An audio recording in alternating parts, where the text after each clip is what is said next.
死都唔好做好婆婆。我講得再難聽，啲晚年女人最慘嘅，唔係冇錢，唔係冇仔女，唔係老公走先一步，而係你一世人都俾人讚。你真係好啊，你真係好勤力，你真係好體諒，你真係好幫得手。讚到最後，你連自己想食一碗熱粥，想瞓到自然醒，想靜靜地去飲個早茶，都要睇人面色。你以為自己收到福，其實你係喺度替全家人訓練一種習慣。有事揾阿嫲，冇錢揾阿媽，湊仔揾婆婆。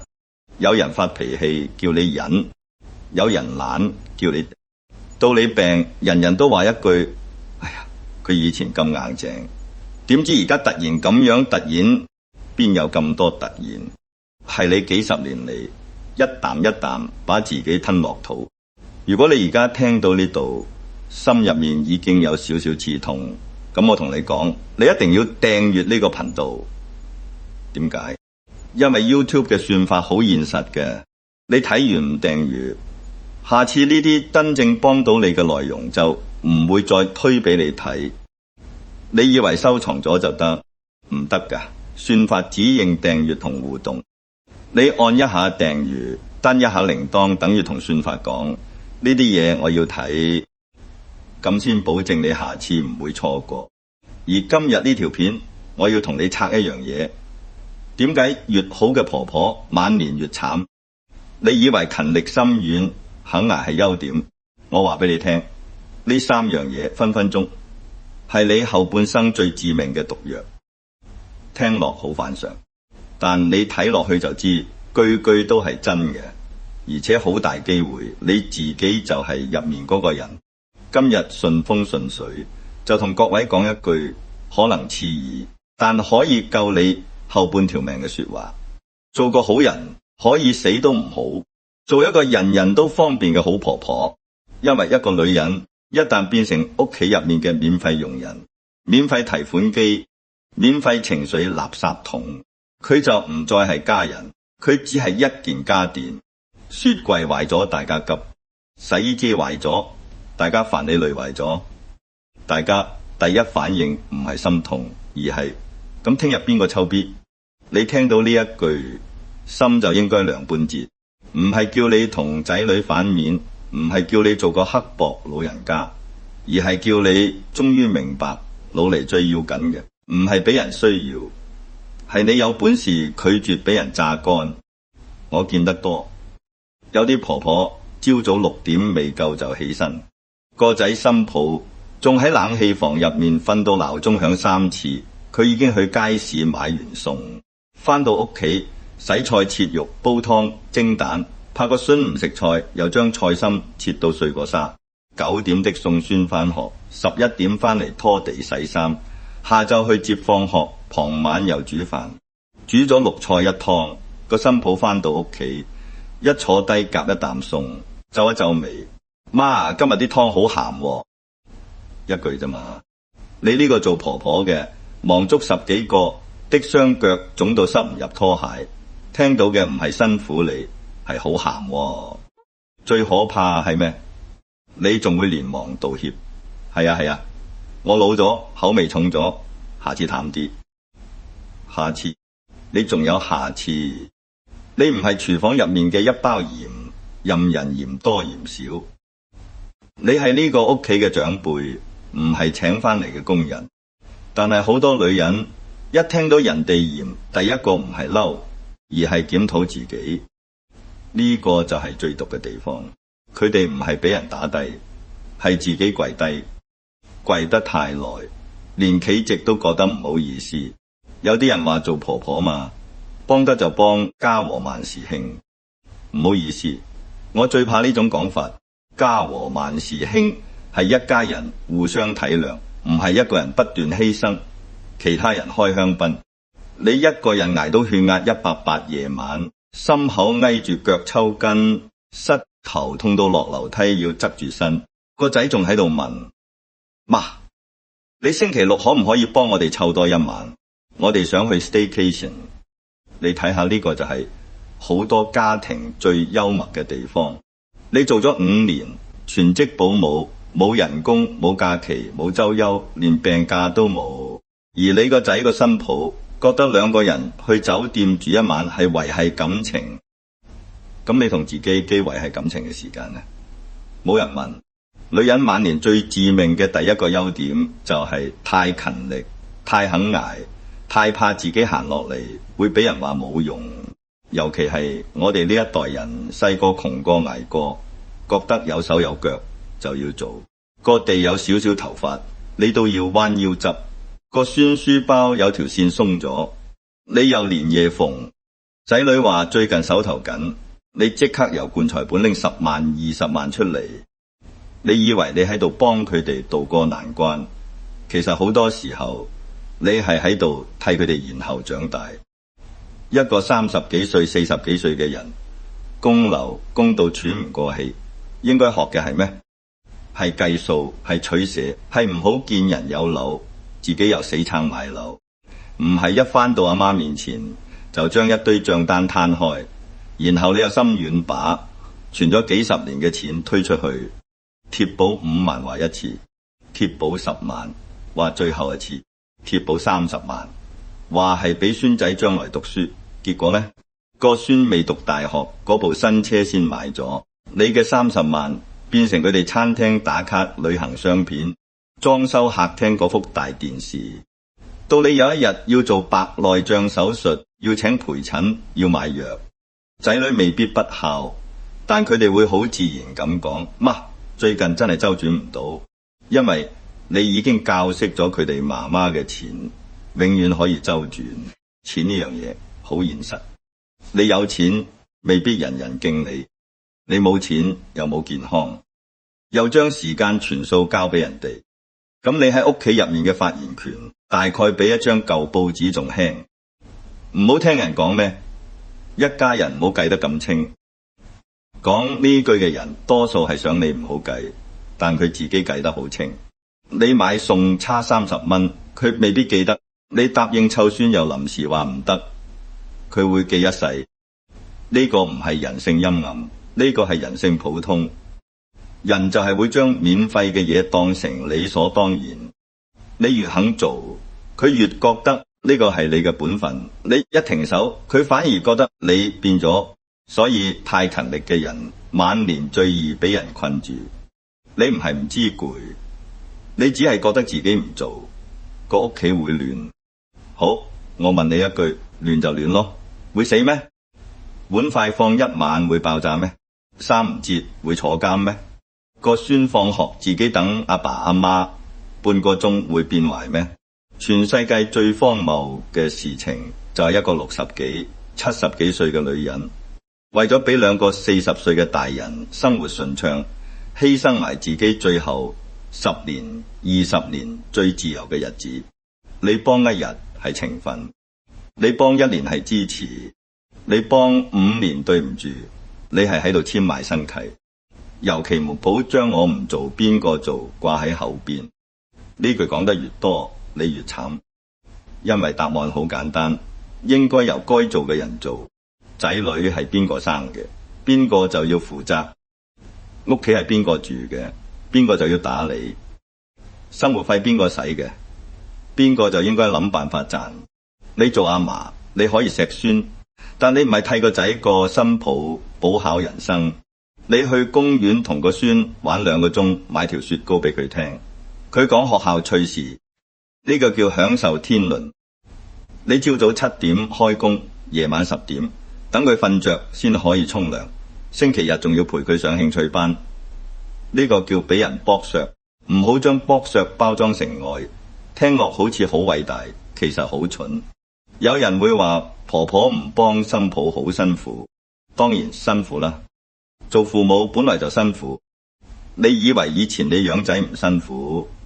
你有冇要求你自己嘅阿媽日日替你煮飯、洗衫、湊仔？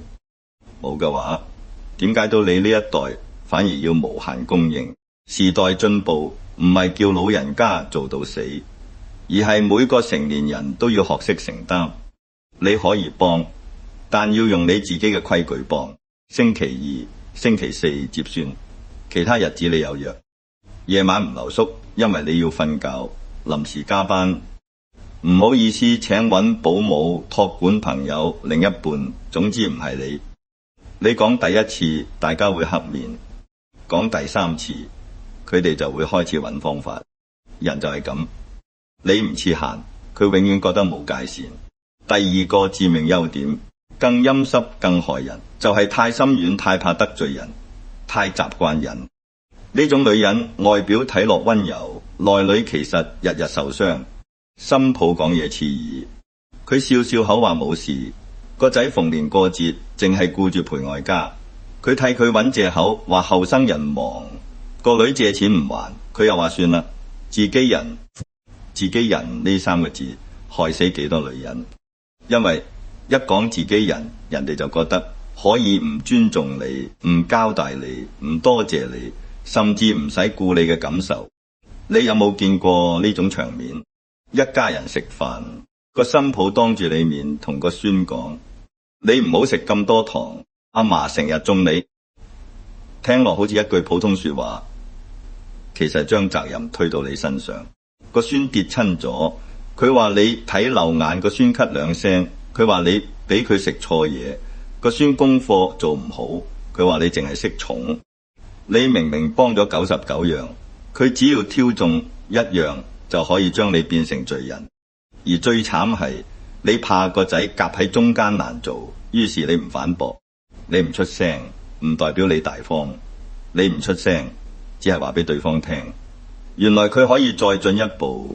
仲有一種仔女，一開口就帶情緒，電話打嚟唔係問你食咗飯未，係媽，你上次點解同我老公講嗰啲？你仲未明白咩事，對方已經一輪連珠炮。你心入面委屈，明明只係隨口一句關心，卻俾人講成挑撥離間。你最終點樣？唔係收線，唔係叫佢慢慢講，而係急急忙忙道歉。係我唔啱，我以後唔講。慢慢咁，你喺自己仔女面前講嘢要先打草稿，去佢屋企要睇佢哋面色，連想抱一下孫都怕人哋嫌你手唔乾淨。你活到70歲，活成一個客人，仲要係一個隨時怕俾人投訴嘅客人，何必呢？我唔係叫你把口惡過辣椒，唔係叫你日日開戰。真正高明嘅人根本唔使鬧，你只要學識3個字，由得佢。新抱覺得你煮得唔好，由得佢自己煮。個仔覺得你唔夠幫手，由得佢請人。個女話你唔識後生人嘅育兒方法，由得佢自己研究。你唔係要贏一場口舌之爭，你係要將責任還翻俾本來應該負責嘅人。你一還翻去，成個人會鬆一口氣。原來天唔會塌，原來佢哋唔係唔識做，只係以前有你頂住佢哋懶得做。好多媽媽最怕一句：你咁樣仔女會唔會唔理你？哎呀，聽到呢句我就想笑。你以為你日日煮飯，日日貼錢，日日做牛做馬，仔女就一定理你？太天真啦！世上最唔可靠嘅投資就係用自我犧牲換感情。你供得越多，對方未必越感恩，反而可能越有壓力，越想逃避，甚至覺得你煩，因為你將所有生活都放喺佢身上。佢稍為唔回應，你就受傷，佢都覺得喘唔過氣。真正留得住關係嘅，唔係你有幾好用，而係你呢個人本身有趣、有分寸、有自己嘅光。你老嚟仲有自己嘅節目、自己嘅朋友、自己嘅興趣，仔女反而會尊重你。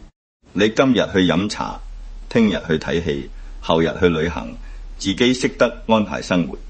佢哋打嚟，你開開心心咁聽，聽完話好啦，我約咗人，遲啲再傾。呢種阿媽，呢種婆婆先至令人珍惜，因為佢唔係隨叫隨到嘅服務台，佢有自己嘅世界。人對有界線嘅人往往更客氣，對冇界線嘅人往往更放肆。呢個道理唔好聽，但好真。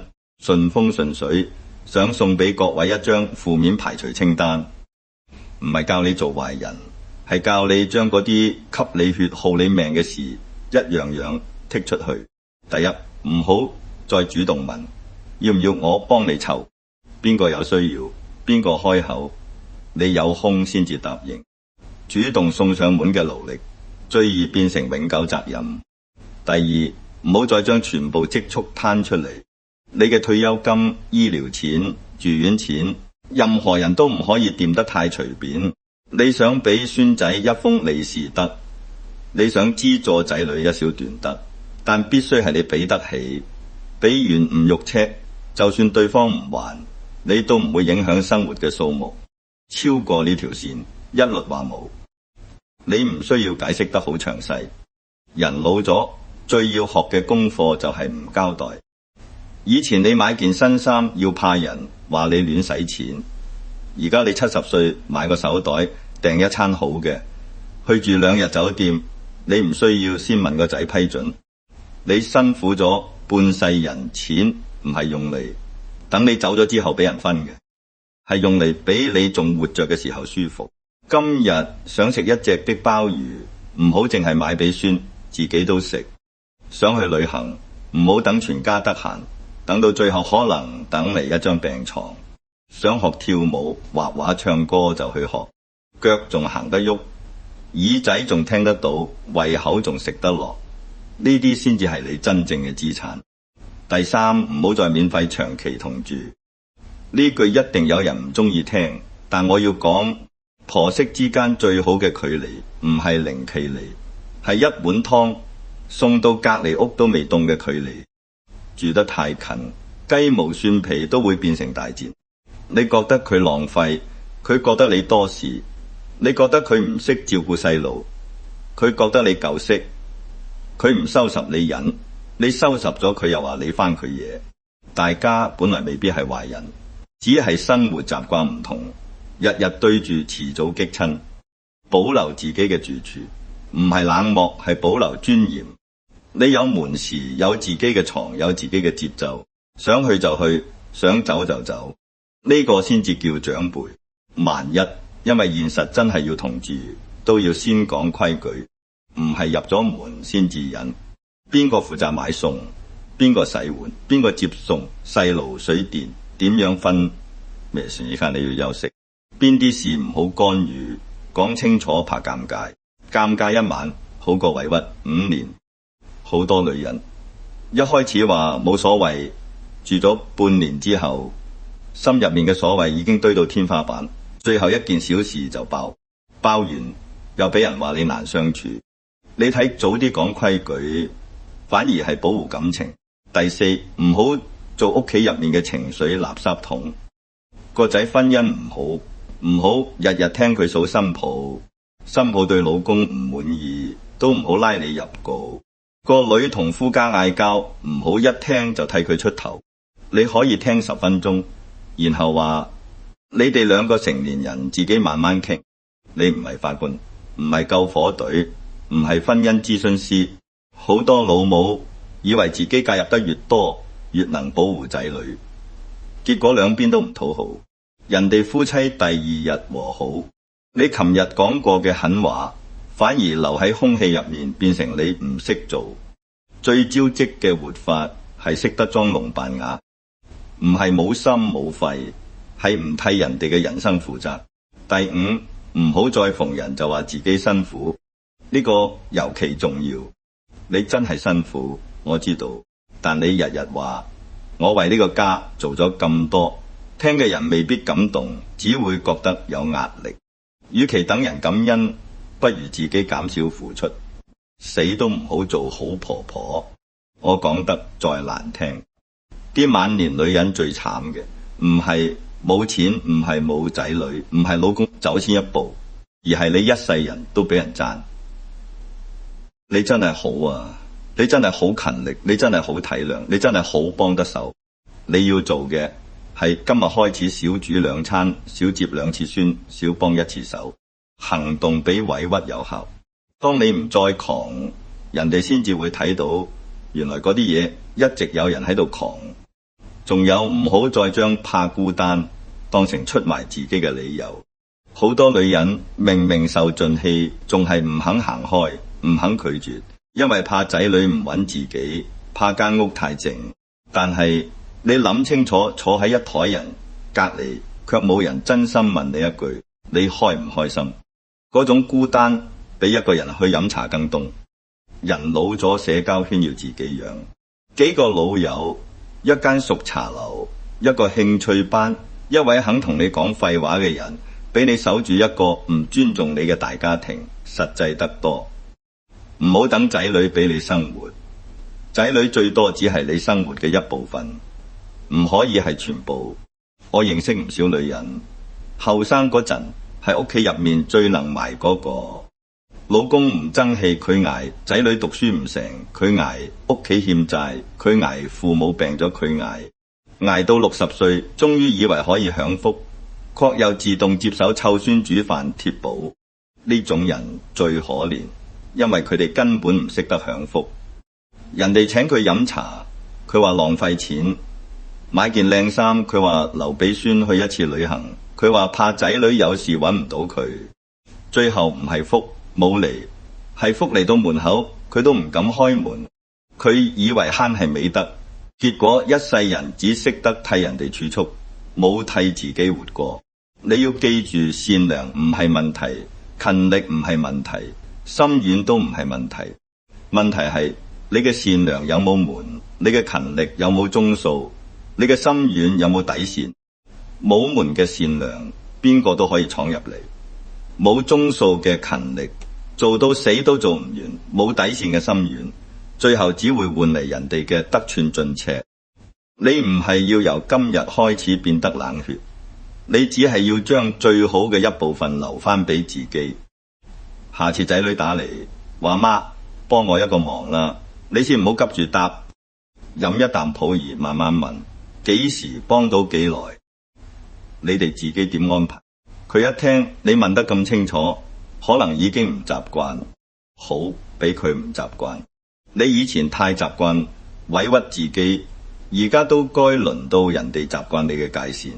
下次心抱嫌你做得唔好，你可以笑笑口話，咁你照你方法做最好，唔使黑面，唔使翻舊賬，將嘢交翻去就得。你唔好一邊切菜切到手指痛，一邊希望新抱有日突然發現你偉大。佢未必會發現，人生去到後半場最值錢，唔係你有幾多人叫你阿媽阿嫲奶奶，而係你仲能唔能夠自己決定今日點樣過。你想瞓到9點就瞓到9點，你想中午食叉燒飯就食叉燒飯，你想一個人坐喺酒店窗邊飲杯茶，睇人嚟人往就去坐。老咗唔係等候分配，唔係等仔女一有空，唔係等孫仔長大，唔係等邊個嚟報答。老咗係你終於有資格將人生攞翻喺自己手上。所以各位婆婆奶奶，聽我一句，唔好再爭做嗰個人人稱讚嘅好婆婆。呢個名號太便宜，邊個都可以攞嚟綁住你。你要做嘅係一個有錢袋、有時間、有脾氣、有生活、有選擇嘅女人。你可以錫人，但唔攻人；你可以幫手，但唔賣命；你可以大方，但唔任人攞着數；你可以愛仔女，但最先要愛翻自己。當你唔再怕得罪人，當你唔再用犧牲換掌聲，晚年先至真正開始順風順水。記住，人哋點樣叫你好唔重要，你自己夜晚瞓落床，雙腳唔腫，心入面唔屈，銀行戶口仲有底，聽日仲有想去嘅地方，呢個先至叫好。覺得呢啲說話講中你心入面嗰根刺，就關注順風順水。呢度唔教你忍，唔教你做聖人，只係提醒你一件事：餘下嘅日子，請你活得招積啲，舒服啲，自私啲。你辛苦咗咁多年，夠鐘輪到你享受，賺到最後，你連自己想食一碗熱粥，想瞓到自然醒，想靜靜地去飲個早茶，都要睇人面色。你以為自己收到福，其實你係喺度替全家人訓練一種習慣。有事揾阿嫲，冇錢揾阿媽，湊仔搵婆婆，有人發脾氣叫你忍，有人懶叫你到你病，人人都話一句：哎呀，佢以前咁硬淨，點知而家突然咁樣突然，邊有咁多突然？係你幾十年嚟一啖一啖把自己吞落肚。如果你而家聽到呢度，心入面已經有少少刺痛，咁我同你講，你一定要訂閱呢個頻道。點解？因為 YouTube 嘅算法好現實嘅，你睇完唔訂閱，下次呢啲真正幫到你嘅內容就唔會再推俾你睇。你以為收藏咗就得？唔得㗎，算法只認訂閱同互動。你按一下訂閱，登一下鈴鐺，等於同算法講呢啲嘢我要睇。